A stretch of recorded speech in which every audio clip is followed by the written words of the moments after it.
Topping today's news, Prime Minister Davis announces a date for the general election. The Parliamentary Registration Department making adjustments to accommodate the influx of people trying to register, and the man accused of murdering his ex-girlfriend faces the judge today.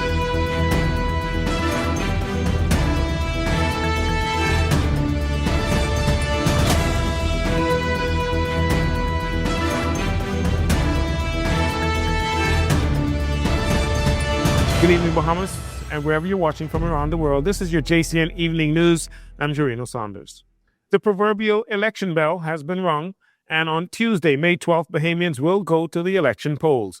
Prime Minister Philip Davis says Parliament will be dissolved when the parliamentarians meet for the final time next week, Wednesday, April 8th, with the writ of election issued on Thursday, April 9th.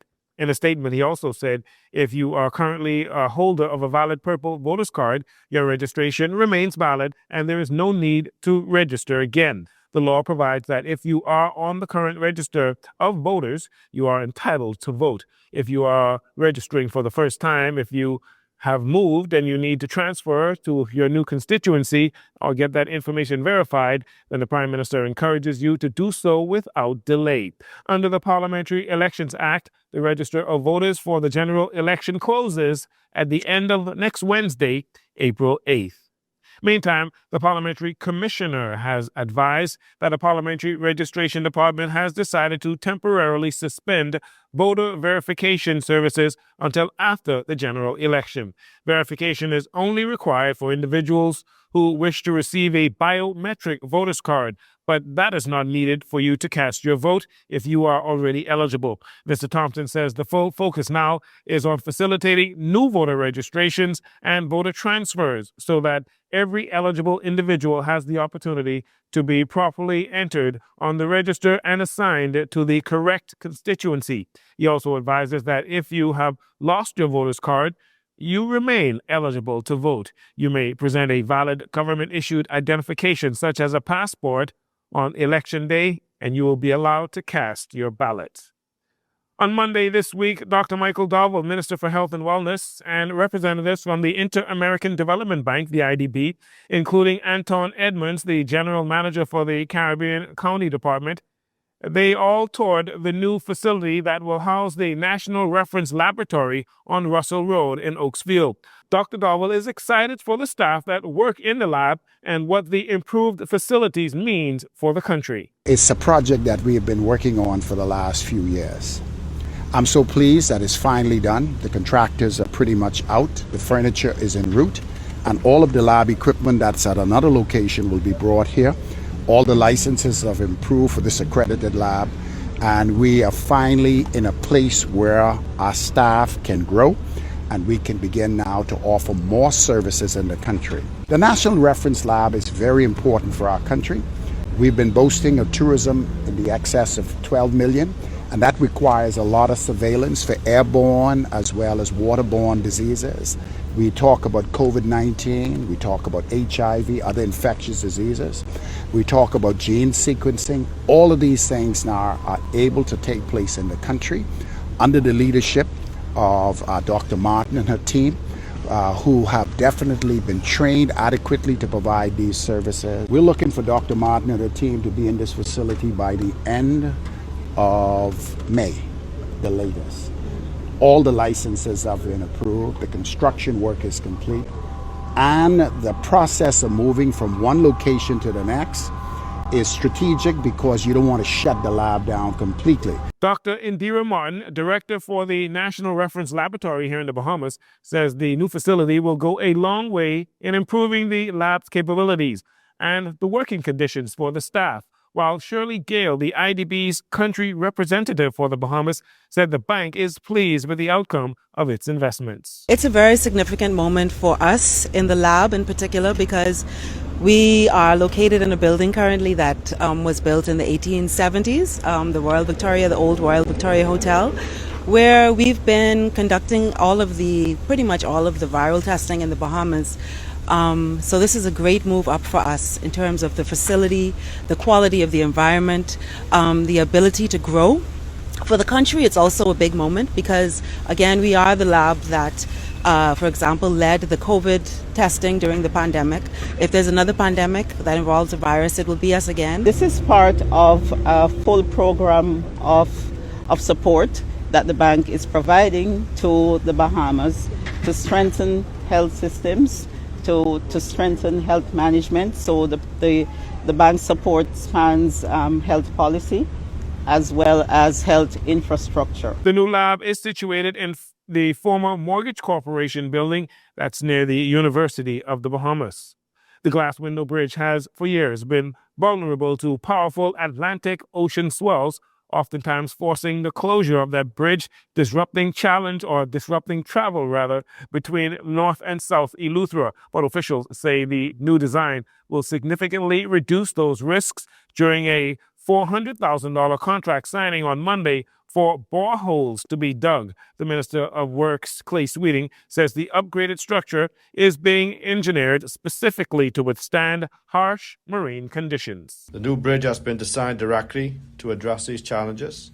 The director spoke about it being built 60 feet west of the existing alignment and 16 feet higher, significantly reducing overtopping and allowing for far fewer weather-related closures during rough sea conditions. The approved design includes a 2,118-foot bridge with 14 main spans and 11 approach spans, along with a 300-foot north approach bridge to further reduce overtopping in the area. According to engineers, the improved elevation and positioning will allow waves to pass beneath the bridge rather than over the top, which is a major issue with the current structure. Mr. Sweeting says the project is not just about solving today's problems, but preparing for future environmental challenges. The project will also include the demolition of the existing bridge and the redevelopment of surrounding area into a public park and visitor center. So I want to reiterate that this is more than a construction of a bridge. It is a pathway between north and south. It is also an area where artisans and cultural Bahamians can create an environment where persons around the world can come for an experience that is like no other in the world. Preliminary works are now underway. They are expected to last about 3 months, with full construction expected to begin later this year once funding has been finalized. The overall project is expected to take approximately 2 years to complete. And finally, in this segment, today, a 35-year-old male appeared before the magistrate's court. Today, Thursday, April 2nd. During the appearance, he was formally arraigned on multiple charges. The charges include murder, possession of an unlicensed firearm, possession of a firearm with the intent to endanger life, and possession of ammunition. These charges arise from the homicide of a woman on Saturday, March 28, in the vicinity of Adderley Street in the Fox Hill community.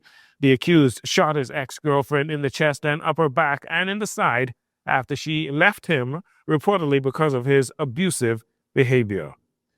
We'll be back with more news on the other side of this break. This segment of the news is brought to you by Sun Oil Limited. Welcome back. A 60-year-old man drowned on Wednesday, and a 70-year-old man required medical attention after their boat capsized near Rose Island shortly after 11 a.m. Officers from the Police Marine section, along with personnel from the Royal Bahamas Defense Force, found one man clinging to the bow of their overturned vessel. The second man was found some distance away, floating unresponsive in the water. They were taken to the Harbor Marine Base, where emergency medical services personnel administers medical assistance, but the unresponsive 60-year-old later died.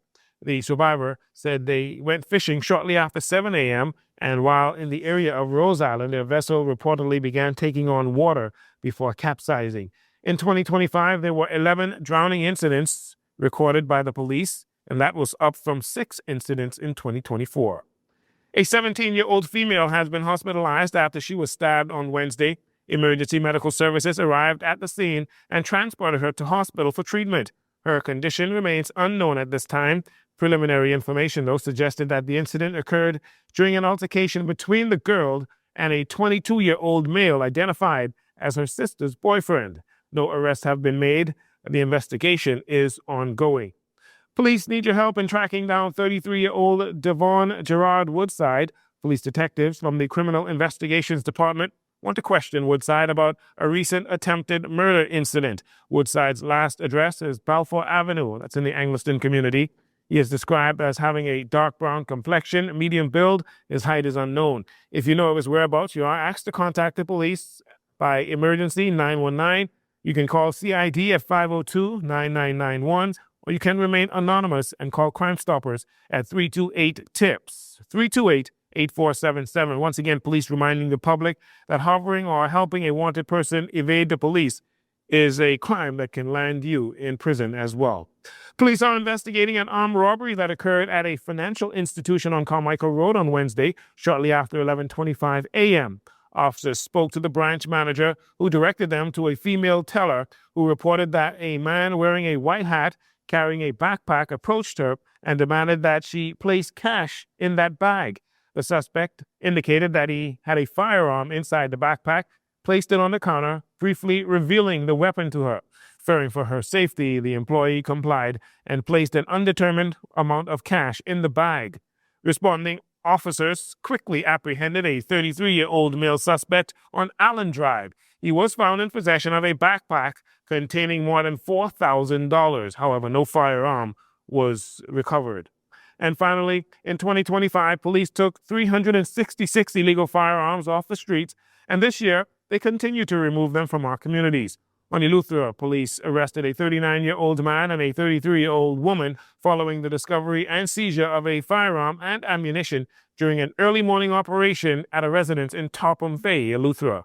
Earlier today, around 1 a.m. here in the capital, police seized 2 high-powered weapons along with firearm components and a quantity of ammunition while acting on information they received. Officers attached to Operation Black Scorpion searched a bushy area off Mackey Street, where they discovered the 2 high-powered weapons concealed inside a backpack with other items. No arrests have been made in that incident either.